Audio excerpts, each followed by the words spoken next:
Salmo de número 23, uma das passagens mais conhecidas da Bíblia. O Senhor é o meu pastor, nada me faltará. Ele me faz repousar em pastos verdejantes. Leva-me para junto das águas de descanso, refrigera minha alma. Guia-me pelas veredas da justiça por amor do seu nome. Ainda que eu ande pelo vale da sombra da morte, não temerei mal nenhum, porque tu estás comigo, a tua vara e o teu cajado me consolam. Preparas-me uma mesa na presença dos meus adversários, unges a minha cabeça com óleo, o meu cálice transborda. Bondade e misericórdia certamente me seguirão todos os dias da minha vida e habitarei na casa do Senhor para todo sempre. Amém? Vamos ler também agora o Evangelho de João, no capítulo 10, para a gente descobrir com maior clareza quem que é o pastor do Salmo 23. Evangelho de João, capítulo 10. Evangelho de João, capítulo 10, a partir do versículo 11. Evangelho de João, capítulo 10, a partir do versículo 11. Eu sou o bom pastor.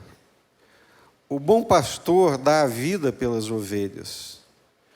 O mercenário que não é pastor, a quem não pertencem as ovelhas, vê o lobo chegando, abandona as ovelhas e foge. Então o lobo as arrebata e dispersa. O mercenário foge porque é mercenário e não se importa com as ovelhas. Eu sou o bom pastor. Conheço as minhas ovelhas e elas me conhecem. Assim como o Pai me conhece e eu conheço o Pai e dou a minha vida pelas ovelhas. Ainda tenho outras ovelhas, não deste aprisco. Preciso trazer também estas. Elas ouvirão a minha voz e então haverá um só rebanho e um só pastor. Jesus é o bom pastor. Jesus é o pastor do Salmo 23. Para que nós pudéssemos desfrutar dessa comunhão com Deus, o Pai, é que Jesus, Deus Filho, veio até nós. Amém? Vamos ler juntos o Salmo 23? Vamos ler todos juntos esse Salmo? Ele é muito precioso, muito libertador e traz uma paz sobrenatural para o nosso coração. Vamos ler juntos? Vamos lá? O Senhor é o meu pastor, nada me faltará.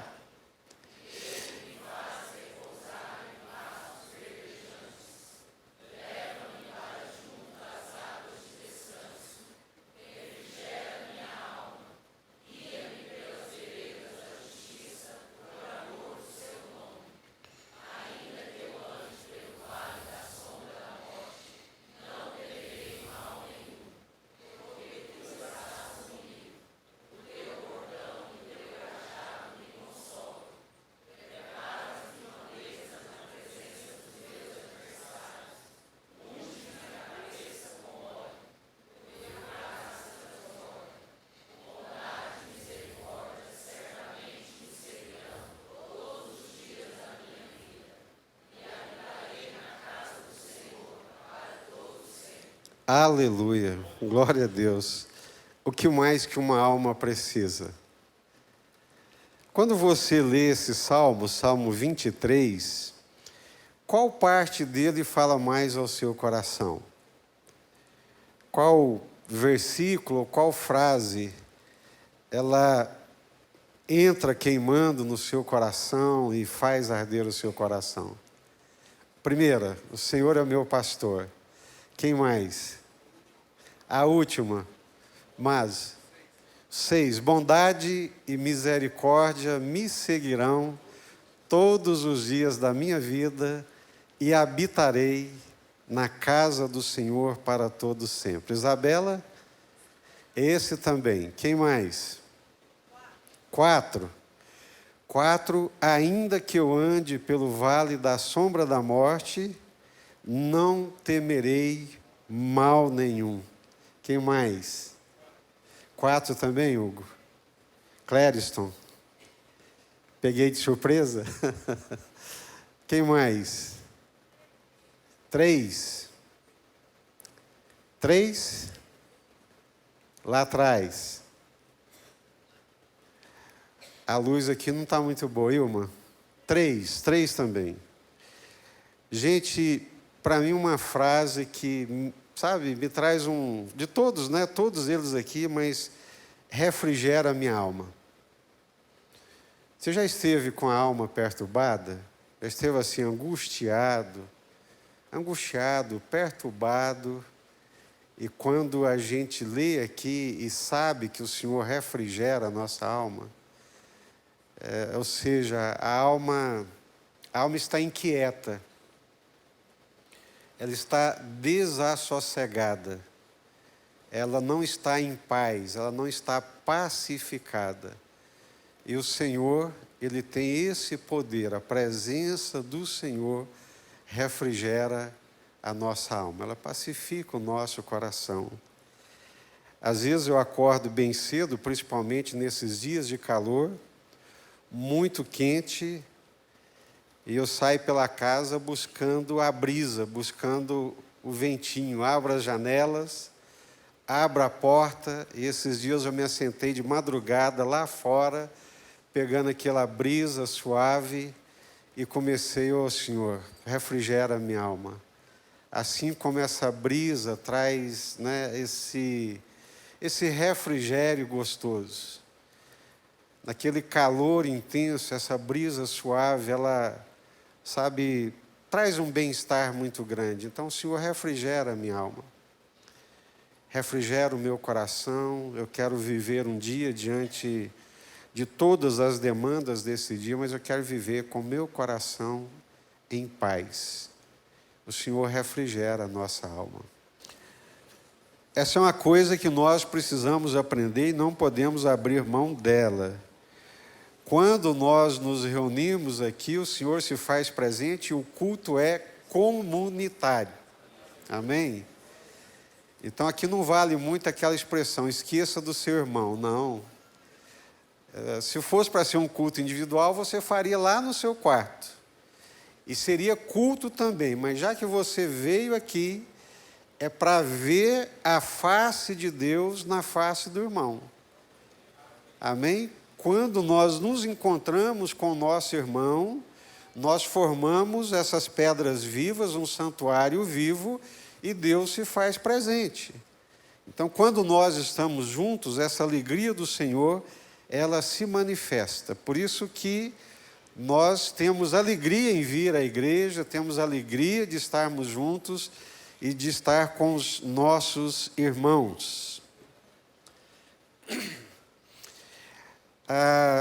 Há muitos anos atrás, deve fazer uns 30 anos, né?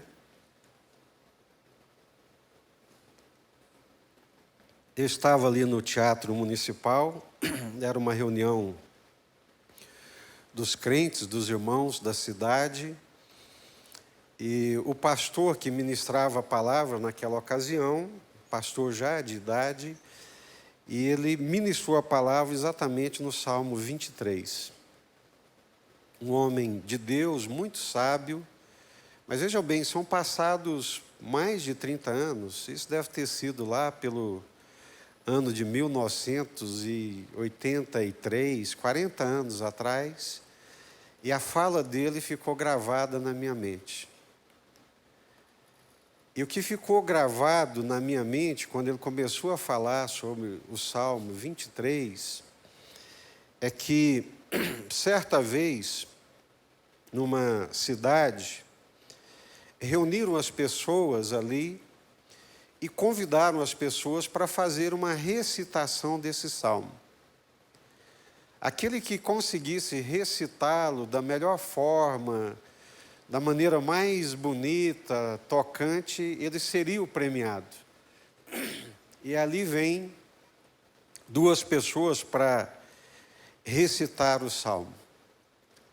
E chega um radialista, aquela voz bonita, aquela voz treinada, aquela voz impostada, e começa a recitar o Salmo 23. Né? Aquela voz de Cid Moreira. E quando ele termina, o povo grita, aplaude, já ganhou, né? E de repente vem outro lá para recitar, que não tem a mesma voz, que não tem o mesmo treinamento. E ele começa a recitar: o Senhor é o meu pastor e nada me faltará. E quando ele termina, está todo mundo chorando. O primeiro conhecia o salmo, de cor e salteado. O segundo conhecia o pastor do salmo.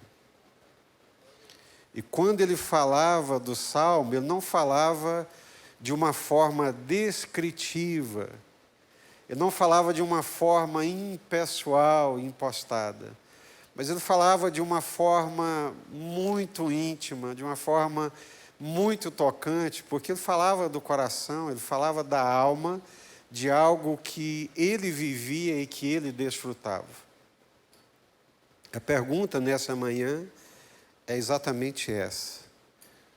Você conhece o Salmo, mas também conhece o pastor do Salmo? Eu disse aqui no início que é uma das passagens da Bíblia mais conhecida, uma das passagens mais conhecidas de toda a Bíblia. É raro um lugar, uma cultura no mundo ocidental que não conheça o Salmo 23. Mas o importante, ou tão importante quanto conhecer o Salmo 23, é conhecer o pastor do Salmo 23. É ter essa convicção, é ter essa segurança no coração. Eu sou o bom pastor, disse Jesus. O bom pastor dá a vida pelas ovelhas, é o Senhor Jesus. O mercenário, que não é pastor, a quem não pertencem as ovelhas, ele vê o lobo, abandona as ovelhas e foge. Então o lobo as arrebata e dispersa. O mercenário foge porque é mercenário e não se importa com as ovelhas. Eu sou o bom pastor, conheço as minhas ovelhas e elas me conhecem. Assim como o Pai me conhece, eu conheço o Pai e dou a minha vida pelas ovelhas. Ainda tenho outras ovelhas, preciso também trazê-las. Elas ouvirão a minha voz e me seguirão, e então haverá um só rebanho e um só pastor. Uma das grandes e belas características dessa figura, dessa metáfora que está sendo usada aqui do Salmo 23 e que é uma realidade no mundo do pastoreio das ovelhas, é que as ovelhas conhecem a voz do seu pastor. Elas ouvem a minha voz e me seguem porque elas me conhecem e conhecem a minha voz. Mas de maneira alguma seguirão outra voz, a voz de um estranho, porque não o conhecem. É fascinante saber que os animais, com toda a sua irracionalidade, são capazes de tamanho afeto e de tamanha afetividade. As minhas ovelhas, elas conhecem a minha voz. E é por isso que elas me seguem. Isso é muito claro, né? E demonstra um relacionamento muito íntimo e muito pessoal. Assim como eu as conheço, elas também me conhecem. Por isso que eu insisto nesse ponto da importância de nós conhecermos o pastor do Salmo 23. Sim.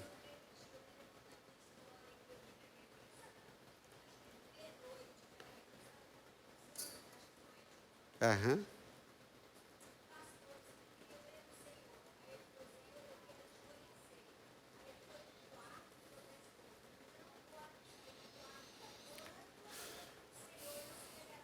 Sim.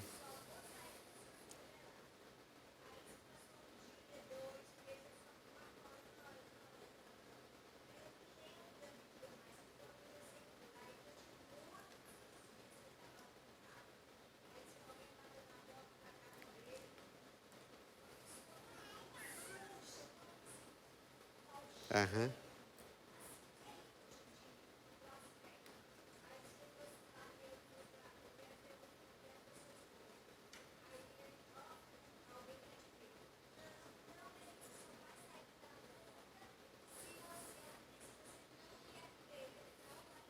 Uhum. Pastor que disse que queria conhecer o Senhor, ele resolveu ir lá fora. Aí quando ele lá fora, ele viu aquele homem daquele jeito, naquele aspecto muito triste, né? Aham. Todo maltrapilho, com um cheiro horrível. Aí ele só falou com o homem e foi embora. Aí disse que quando esse pastor entrou pro quarto, aí disse que Deus falou: você acabou de me ver. Você acabou de me ver. Então, realmente, a gente tem uma ideia que o outro, como o senhor disse, que nós precisamos ver o Senhor no outro. Aham. Então, por isso que eu me lembrei dessa história, que realmente a gente tem uma ideia diferente, talvez. É fato, não é? É por isso que é relacional, né? Depende de relacionamento, né? Ficou muito marcado, não é, para mim uma coisa assim, muito simples, mas eu acho que acontece com todos nós, né? Eu saí de casa muito cedo, com 9 anos de idade. Eu já não morei mais com minha mãe, nem com minha família.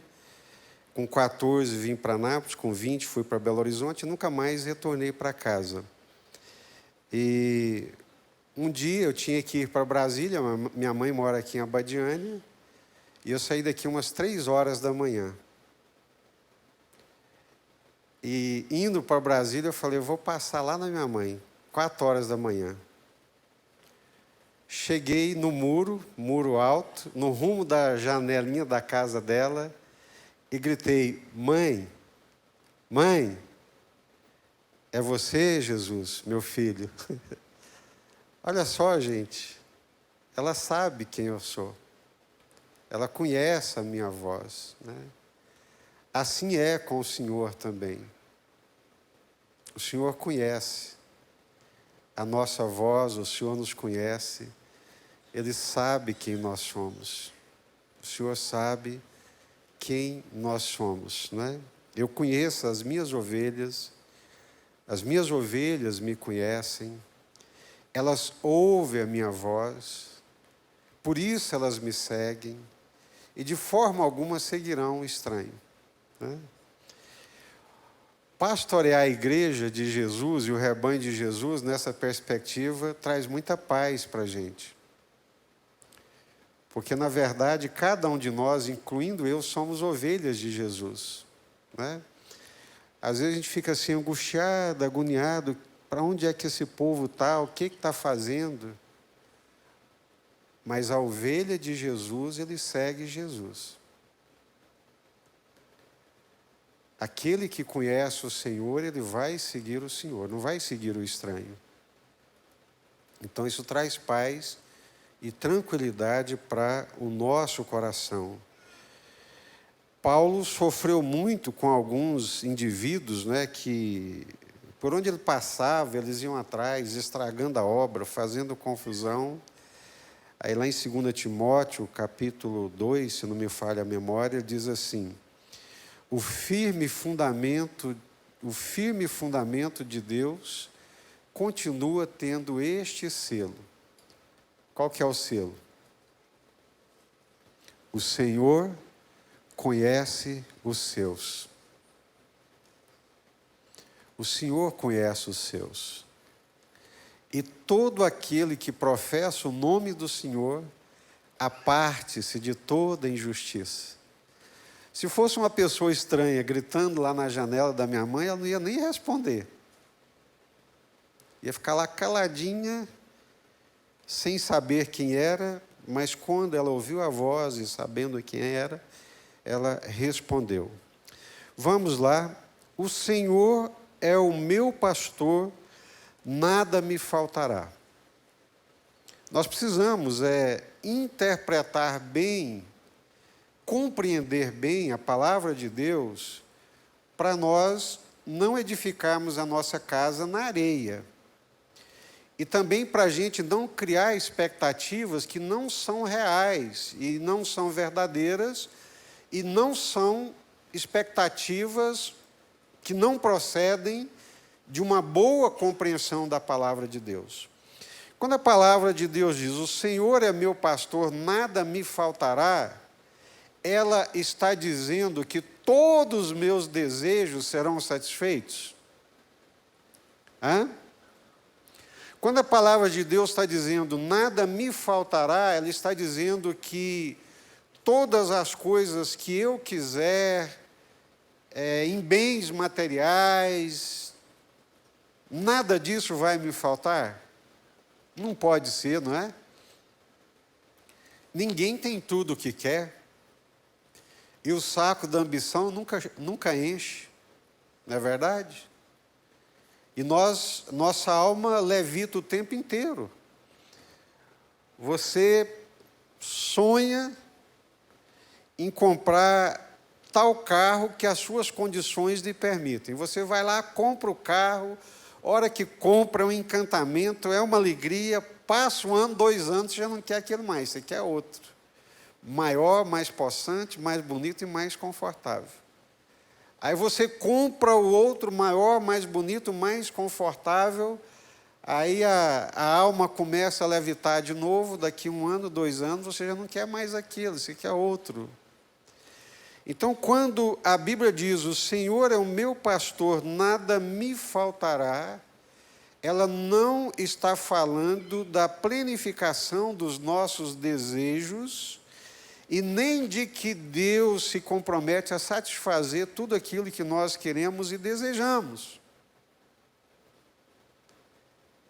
E, na verdade, vocês devem se lembrar, de uma vez que o pastor Fabiano pregou aqui, e colocou com muita propriedade, que nós sofremos, não é por causa das nossas necessidades, nós sofremos por causa dos nossos desejos. Desejo e necessidade são coisas completamente distintas. E o Senhor se compromete com as nossas necessidades. Ele não se compromete com os nossos desejos, com nossas ambições. Então, quando o versículo 1, que muitos disseram, esse é o versículo que mais fala ao meu coração, o que é que ele quer dizer? Se você quiser fazer suas perguntas, pode fazer também pelo chat da igreja, os irmãos que estão participando conosco pela internet, os irmãos que estão aqui também, que estão conectados, podem fazer suas perguntas, depois o Silvio e o Neto vão compartilhar conosco. Então, o que esse versículo quer dizer? Qual seria o melhor entendimento desse versículo? Qual que seria o melhor entendimento?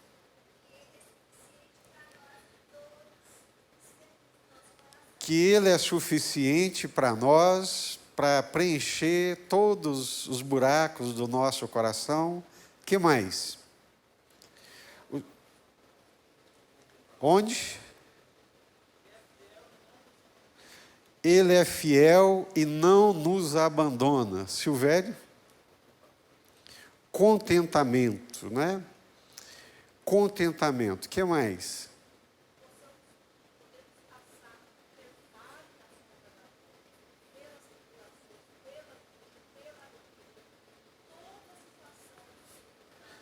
Amém. Podemos passar pelo vale da sombra da morte, por todas as adversidades, por todas as tentações, que o Senhor sempre estará conosco. Ilma?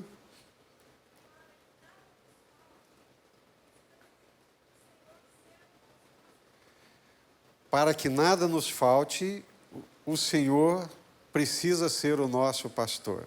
Amém? Mais alguém que eu não vi aqui? Estaremos para sempre na casa do Senhor. Aleluia. Ele é a nossa suficiência, né? Eu gostaria então de ler o versículo da seguinte forma: tendo o Senhor como o meu pastor, tendo o Senhor como o pastor da minha alma, ela estará plena e não sentirei falta de absolutamente nada. Se o Senhor é o meu pastor, se o Senhor pastoreia a minha alma, se Ele, unicamente Ele, é o meu deleite, é a minha alegria, eu não vou sentir falta de absolutamente nada. Ele é capaz de dar uma plenitude, uma plenificação para o meu coração, de uma forma assim tão forte, absoluta, que eu não vou sentir falta de nada. Thalita? Uma relação de completa e total confiança. É isso mesmo. Eu estava ouvindo, né, num microgrupo nosso de discipulado, e um pastor fez uma pergunta para o outro, né, que estava vivendo um momento muito complicado. Ele trouxe à nossa memória aquela passagem de Abraão com Isaac. Quando Deus pede ao Abraão o seu filho Isaac, na verdade, a prova era para ver se o coração de Abraão era um coração idólatra ou não. A prova era essa. Para ver se o grande amor de Abraão era o Senhor.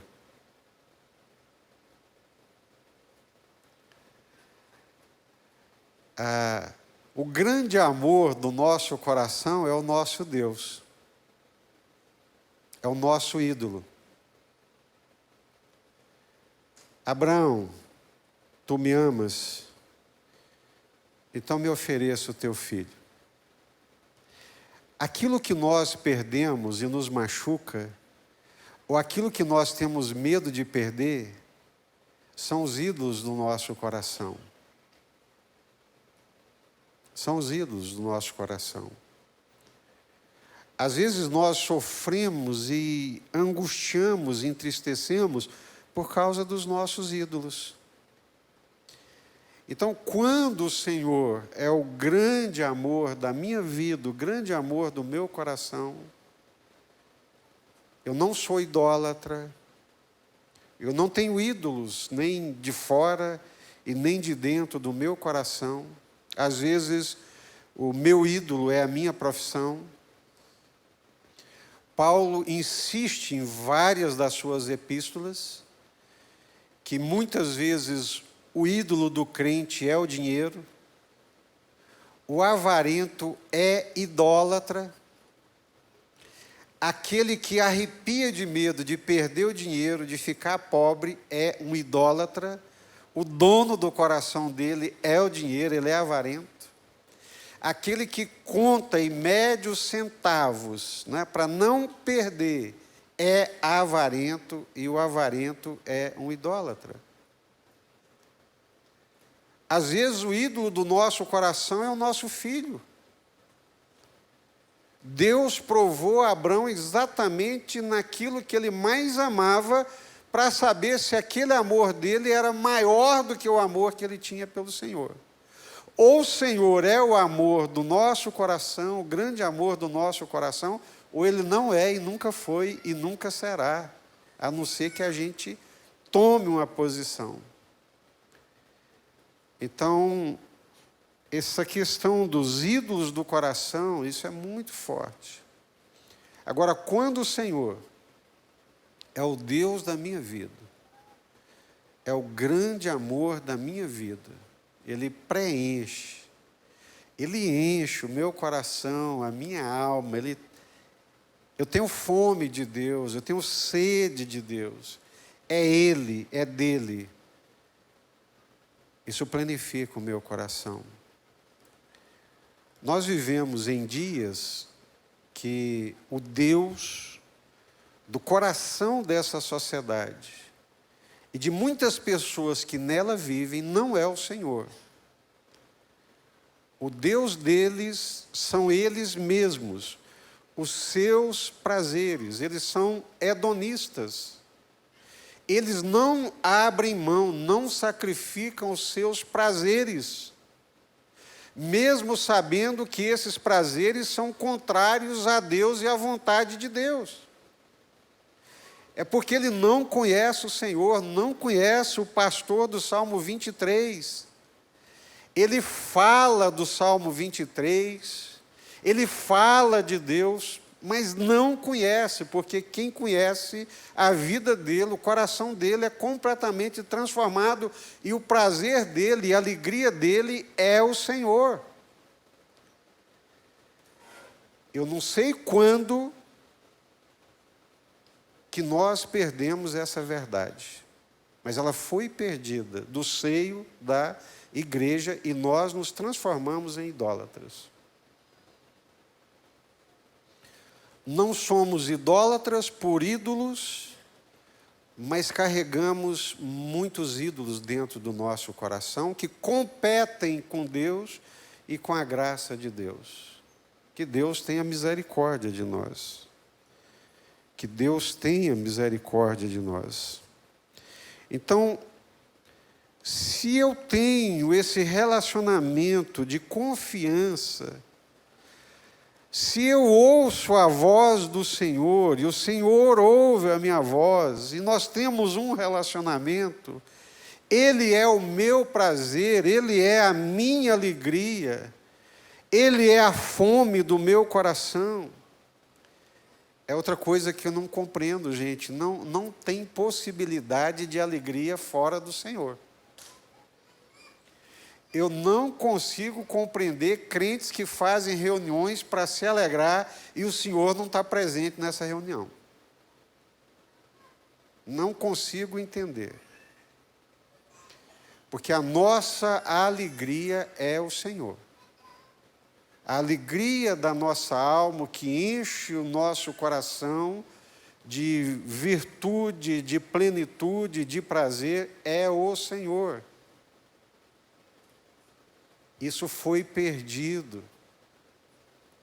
Nós abandonamos a fé, abandonamos a alegria de viver para a glória de Deus, abandonamos a alegria de viver com o Senhor e para o Senhor e queremos viver conosco e para nós mesmos. Isso é egocentrismo, hedonismo, idolatria, individualismo exacerbado. A força da cultura e do tempo presente invadiu os nossos arraiais e alcançou os nossos corações. Se o Senhor é o meu pastor e nós temos esse relacionamento, a minha alma é plena. Tudo mais que vier é lucro. Se vier. Se não vier, eu não preciso de mais nada, eu já tenho o Senhor.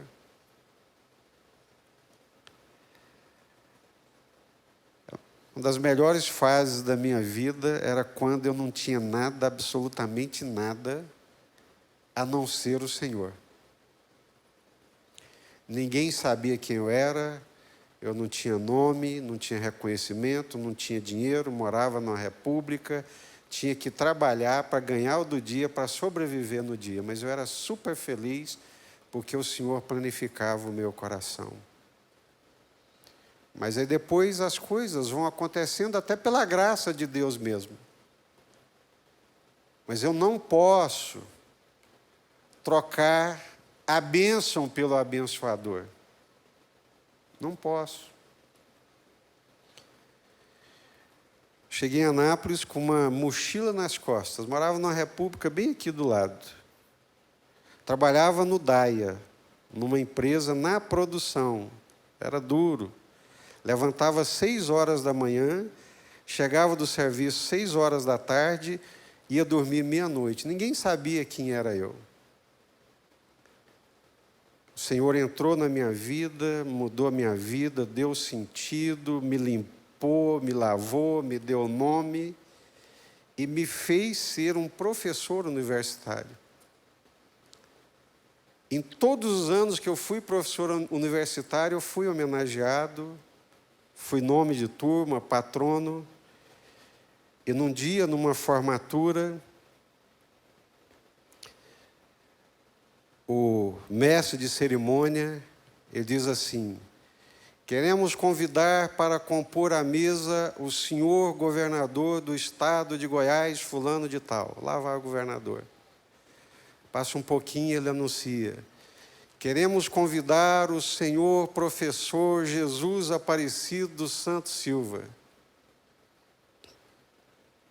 Eu levantei e disse comigo mesmo, né, no meu íntimo: só nós dois sabemos quem é esse Senhor Jesus Aparecido. Não é verdade, Senhor?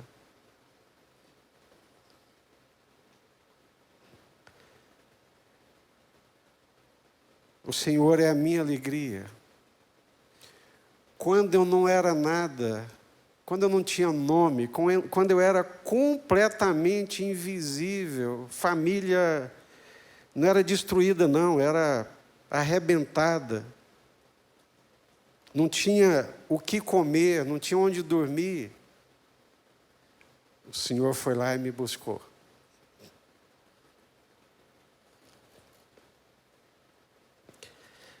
O Senhor foi lá e me chamou pelo nome.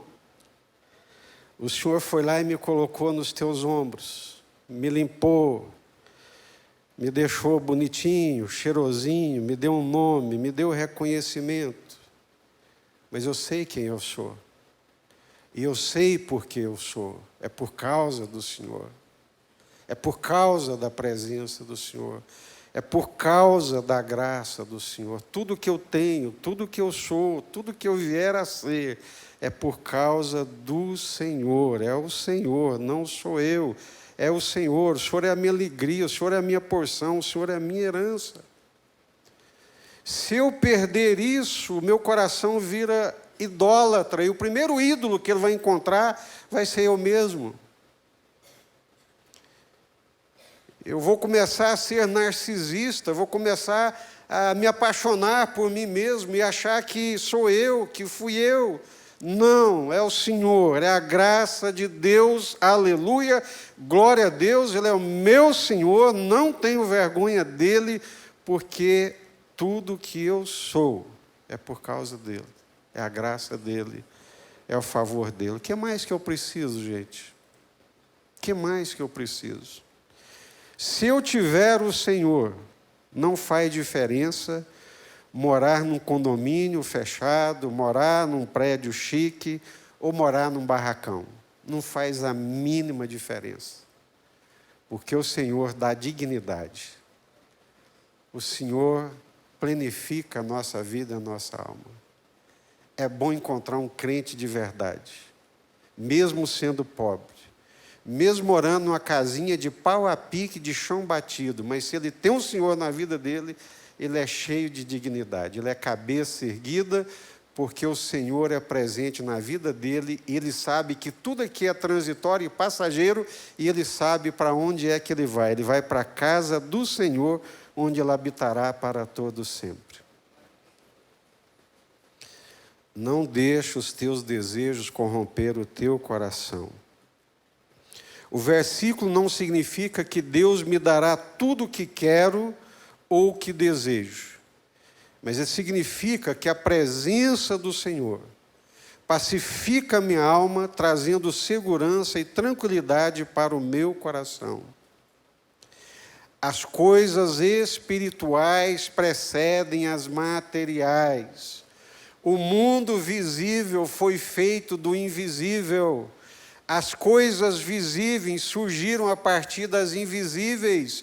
As coisas invisíveis, elas duram para sempre. Tudo que nós vemos, tudo que nós tocamos, tudo que nós palpamos, tudo que é tangível é passageiro, é transitório, vai passar, vai envelhecer, vai se acabar. Mas as coisas invisíveis, elas são eternas. É isso. E o que o Senhor nos propõe é uma vida espiritual. É uma vida sobrenatural. É uma vida celestial.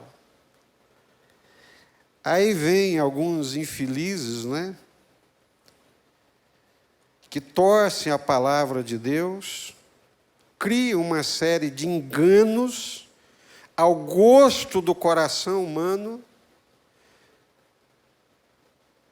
ao gosto, ao desejo do coração humano, e cria ídolos e uma relação idolátrica com Deus. Deus não é ídolo.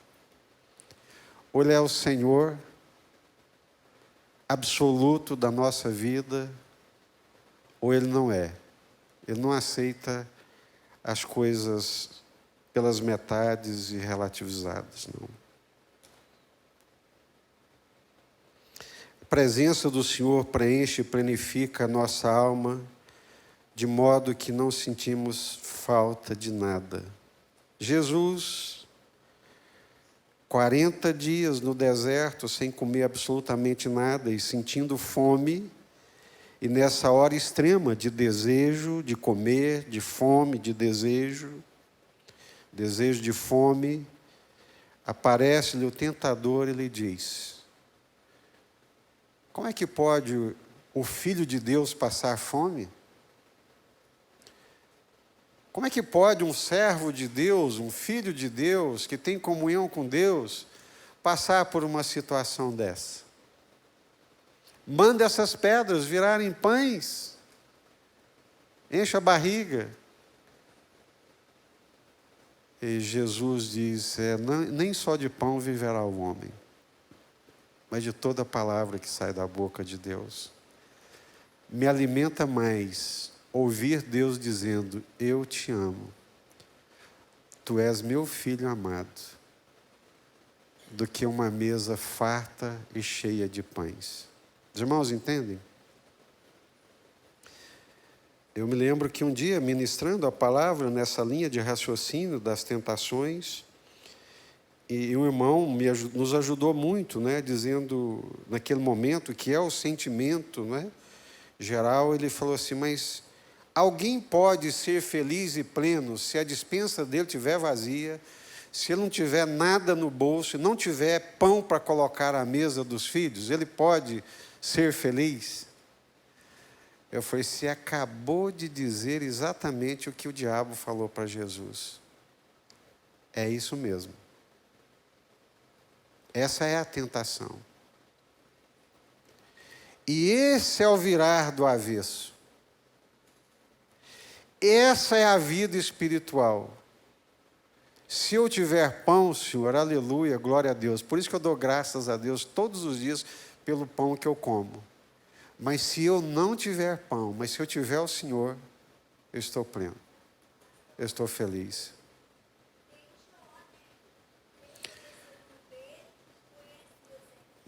Sim, sofreu passou debaixo dos bacheiros.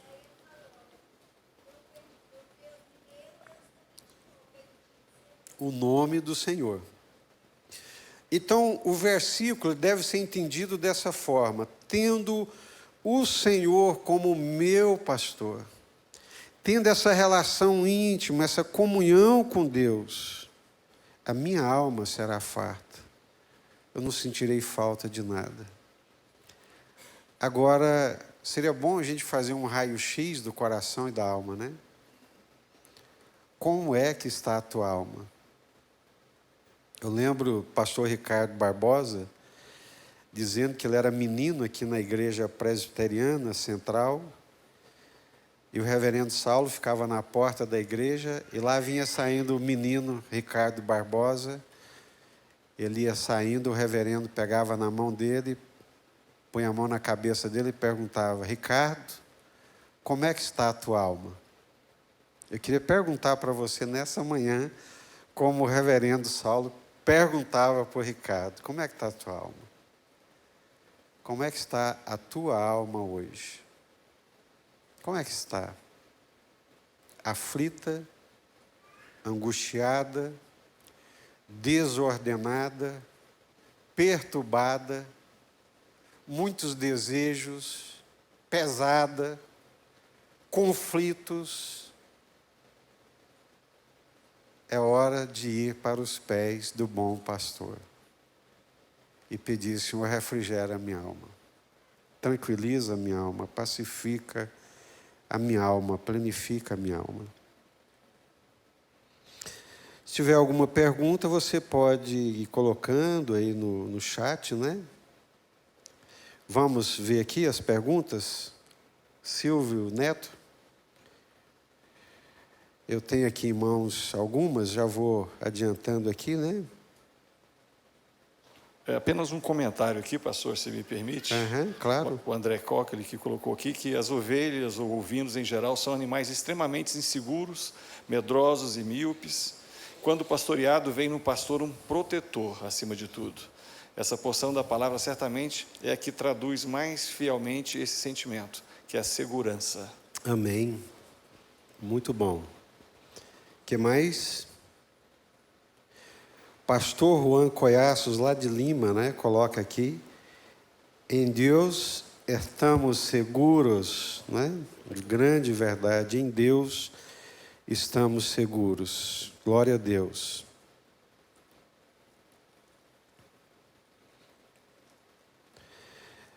Irmão João Alves: pastor, essa parte do nada nos faltará não nos isenta das nossas adversidades, mas com Cristo teremos forças para superar. Amém.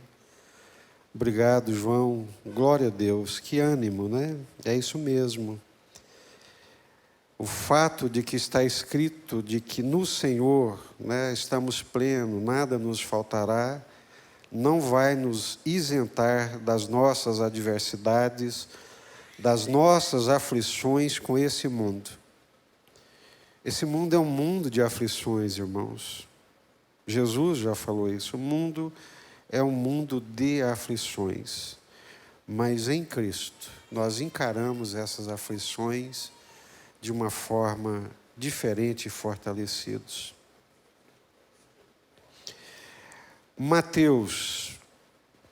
Pastor Jesus, uma pergunta: existe relação desse versículo sobre o cálice, no capítulo 23, né, do Salmo, com o cálice na narrativa de Davi, quando foi ungido na presença de seus irmãos, né? É interessante, mas eu penso, Mateus, que é muito mais a figura mesmo, né, de alguém que se unge. Eu vou falar um pouquinho, daqui a pouco eu vou falar aqui sobre esse versículo. Rei lá.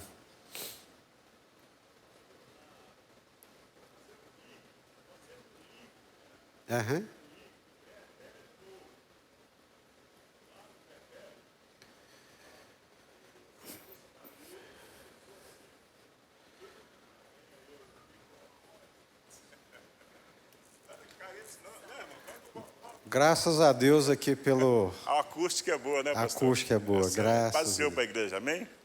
Amém, irmãos? Glória a Deus, que palavra maravilhosa nessa manhã, amém? Amém. Benção, pastor, glória a Deus. Eu estava aqui, o Senhor me dando a graça aqui, eu associando, fazendo um link, né, uma vibe, uma conexão, né, um vetério novo. O Pedrão lá, nosso irmão Pedrão, ele parece que ele captou, está na mesma vibe, no mesmo link, né? Só o Senhor Jesus tem palavras de vida eterna. Para onde vamos nós, né? Aham. Está na mesma sintonia, né? Ambos, né? Esse texto. É exato, Obrigado. perfeito, William. Obrigado, meu irmão, é isso irmão mesmo. aqui, o irmão do microfone, obrigado, irmão. Mesma sintonia, é isso aí. Para onde iremos? Só tu tens a palavra, as palavras de vida eterna, né? O Senhor refrigera minha alma, guia-me pelas veredas da justiça. Ainda que eu ande pelo vale da sombra da morte, não temerei mal nenhum, porque tu estás comigo, a tua vara e o teu cajado me consolam. Dois instrumentos importantes no trabalho pastoral, a vara e o cajado. Cajado significa consolo e vara significa correção. Quando eu vejo um crente sem correção, eu temo por ele. Quando eu vejo o crente enfiando o pé na jaca e o pau canta na orelha dele, eu dou graças a Deus. Ele é de Deus, Deus se importa com ele. Agora, quando ele vai para aqueles caminhos e a coisa vai suavemente, nada acontece, faz Jesus, tem misericórdia. Nunca te conheceu, não é do Senhor. Porque a ovelha do Senhor, se ela sai fora do caminho, a vara vem. A vara vem e vem, mas vem mesmo. E vocês sabem quem é a vara de Deus, não sabe? Quem que é a vara de Deus? Fala mais alto. Quem é a vara de Deus? Satanás. Misericórdia. Eu não quero ele nem perto de mim. Nem eu, né, irmã Lindinha? Então, a vara é instrumento de correção. Toda ovelha que sai fora do caminho do Senhor pode saber que a vara vem para o bem da ovelha, né? Para o bem dela. Todas as vezes que nós tomarmos o nosso caminho, as minhas ovelhas me conhecem, ouvem a minha voz e elas me seguem. Vaca, você tem que, já viu o vaqueiro, né? Ele pega o chicote, plá, cavalo, e sai correndo atrás das vacas, tangendo. É na pancada, é na porrada que ele coloca a vaca no caminho certo. Ovelha não, é só pela voz. O pastor não bate, não grita, ele sai do aprisco, chama e elas vêm atrás humildemente seguindo a voz do pastor. Mas quando a ovelha ela fica meio rebelde e começa a sair fora do caminho, aí a vara tem que entrar em ação. Helena? Isso é que a ovelha, ela não é tocada. Não é tocada, não é Se tangida. tocar, ela não consegue, Não ela reage. se desnorteia. Se desnorteia. Mas ela segue o pastor vai adiante e ela vai lá e segue aquela voz, segue aquela pessoa e segue na linha retinha. Retinha. Então, essa é uma observação muito Não é interessante, que eu interessante? vejo sobre isso. Essa figura é muitíssimo interessante. A outra coisa que eu acho interessantíssimo nessa figura, que eu já li também naquele livro sobre ovelhas, né? É que quando escurece e o pastor chama as ovelhas para o aprisco, ele já está escuro, ele não está distinguindo ovelha de bode, ele fica na porta do aprisco com a vara. Quando a ovelha passa, ele dá uma varada no lombo dela. A ovelha entra caladinha, mas quando é o bode, ele dá a varada, o bode esperneia, grita e berra na hora. Aí ele já, opa, aqui não, bode não. Vem outro lá, varada. Então, a ovelha de Jesus, né, que é a ovelha mesmo, na adversidade ou na luta, na varada, ela aguenta o tranco, porque sabe que é o Senhor que está conduzindo a vida dela.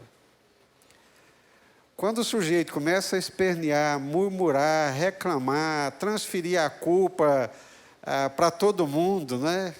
Transfere a culpa para a igreja, transfere a culpa para o irmão, transfere a culpa para o pastor, e vai transferindo culpa e reclamando e jogando.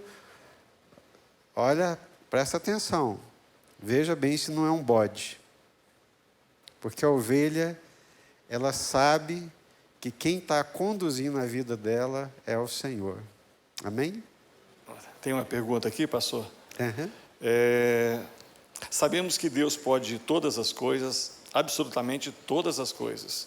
Mas também sabemos que, pelos seus atributos, que Ele também não pode interferir em todas elas. Há alguma explicação do porquê Ele interferir favoravelmente para uns e não interferir na mesma situação para outros? O doutor Adriano está perguntando. Claro, eu imagino que seja pela sabedoria de Deus, né? A sabedoria de repartir dons e dádivas na medida certa e na proporção certa, né? Então, Deus sabe que para alguns Ele não pode dar algumas coisas, porque vai se perder. Para outros pode, né, que certamente não se perderão. Então, é por isso que a minha medida, a medida da minha porção nunca é o outro. Nunca é a vida do outro. A medida da minha porção é a minha vida na minha relação com Deus. Por que que Senhor, por que que o irmão de tal não se esforça tanto quanto eu e vive melhor do que eu? Por que que eu tenho que ralar, sofrer, e a coisa não encaixa, não sai do lugar, não vai? A sua medida não é a porção dele. Ele é problema dele com o Senhor, e você é problema seu com o Senhor. Deus dá a cada um a medida e a porção que ele pode receber. Então, eu não me entristeço pela porção do outro, mas alegro com a porção que Deus tem me dado. Amém? Né? Ele é sábio, ele é bondoso e sabe qual é a porção que ele pode me dar, né? Diz que quem não conhece melaço, né, como quando come, lambuza, né?